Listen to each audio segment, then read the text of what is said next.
হয়েছে।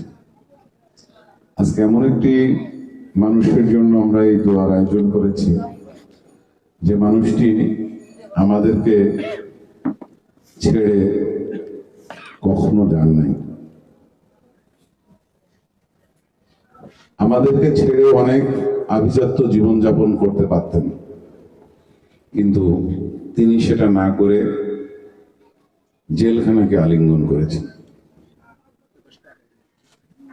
তিনি আমাদের এত নির্যাতন, এত অত্যাচার, এত নিঃসঙ্গ জীবন আমাদের জন্য তিনি কাটিয়েছেন এই 17 বছর। তাকে ক্ষণে ক্ষণে বিভিন্ন অত্যাচারের মাঝে প্রস্তাব দেওয়া হয়েছে যে আপনার সন্তানদের কাছে আপনি চলে যান। একটিবারের জন্য সে আভিজিত্য চাই নাই, তার সন্তানদের কাছে তিনি যেতে চান নাই। তিনি একা একা নিঃসঙ্গ ভাবে বাস করেছেন, কিন্তু তারপরেও সে এই মা মাটি, এই বাংলাদেশের জনগণকে ছেড়ে যেতে চান নাই। শেষ পর্যন্ত তাকে জেলে দেওয়া হয়েছিল মিথ্যা মামলায়। জেলখানার ভিতরেও তার কাছে অনেক ভাবে প্রস্তাব দেওয়া হয়েছে। তার একটি সন্তান দেশের বাইরে মারা গেছে, তারপরও সে আমাদের ছেড়ে, দেশ ছেড়ে সে যায়নি। একজন গৃহিণী থেকে আজকে বাংলাদেশের প্রধানমন্ত্রী,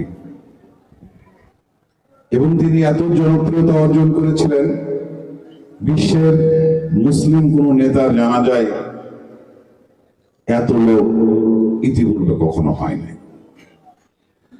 আমাদের এই দলের প্রতিষ্ঠাতা শহীদ প্রেসিডেন্ট জিয়াউর রহমান, ওনার জানাজাও এমনটি হয়েছিলেন যে সেই সময় জনসংখ্যা অনুপাতিক হারে ওনার মতো জানাজা সেই সময়কার সময়ে এত বড় জানাজা আমাদের বাংলাদেশে কখনো হয়েছিল না।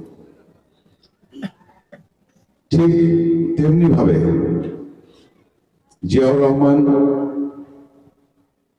চলে যাওয়ার পরে উনি গৃহিণী থেকে আমাদের এই দেশের মানুষের জন্য স্বৈরাচার এরশাদ সরকারের বিরুদ্ধে তিনি জনগণের পক্ষে দাঁড়িয়েছিলেন এবং রাজপথে নেমেছিলেন। দীর্ঘ 9টি বছর আন্দোলন সংগ্রাম করেছে, স্বৈরাচারের সাথে তিনি আপোষ করেন নাই। অন্য যে রাজনৈতিক দলগুলো ছিল তারা একাধিকবার স্বৈরাচারের সরকারের সাথে আঘাত করে বারবার নির্বাচনে গিয়েছেন, কিন্তু আমাদের নেত্রী, আমাদের মা বেগম খালেদা জিয়া একবারের জন্য আপোষ করে নাই এবং এরশাদের সরকারের সময় সে নির্বাচনে অংশগ্রহণ করে নাই। তারপর 1991 সালে উনি বাংলাদেশের প্রথম নারী প্রধানমন্ত্রী হন। তারপরে তার রাষ্ট্র পরিচালনার যে ধারাবাহিকতা ছিল, রাষ্ট্র পরিচালনা করার যে তার যে স্টাইল ছিল, যে ধার ছিল, সেই ধাতে এখন বাংলাদেশের মানুষ তাকে হৃদয় দিয়ে স্মরণ করে। শুধু দেশে নয়, ওনার জানাজার জন্য অনেক দেশের বাইরে রাষ্ট্রদূত সহ অনেক রাষ্ট্রের বড় বড় কর্মকর্তারা ওনার জানাজায় হাজির হয়েছিলেন, ওনার জানাজায় এসেছিলেন। তো উনি প্রমাণ করে দিয়ে গেছে যে মানুষের ভালোবাসা, মানুষের ত্যাগ, নীতি, আদর্শ, সততা দিয়ে যে মানুষকে জয় করা যায়, উনি প্রমাণ করে দিয়ে গেছে। আমরা সবাই দেশনেত্রী বেগম খালেদা জিয়ার জন্য শুধু এই দোয়ার আয়োজন নয়, আমরা যখন যেখানেই আমরা নামাজ পড়বো না কেন, 5 ওয়াক্ত নামাজের সাথে যেন আল্লাহর কাছে হাত তুলে যেন আমাদের নেত্রী, আমাদের মায়ের জন্য যেন আমরা দোয়া করি, আল্লাহ যাতে তাকে বেহেশত নসিব করে।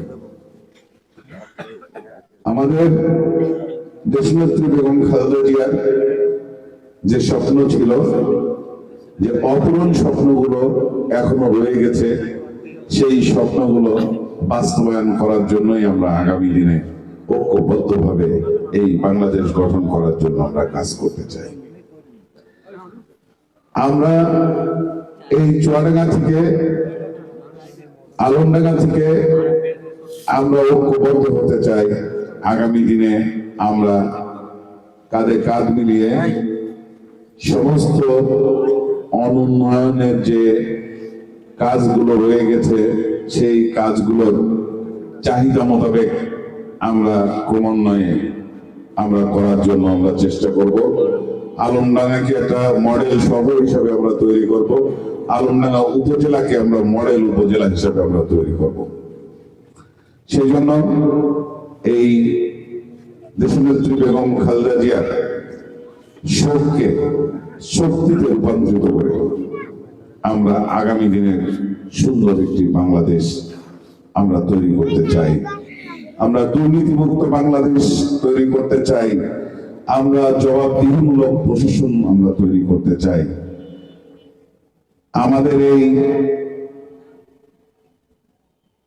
আগামী বাংলাদেশ তৈরি করার জন্য আমরা আশা করি আপনারা আমাদের সাথে থাকবেন, আমাদের পাশে থেকে আমাদেরকে সহযোগিতা করবেন।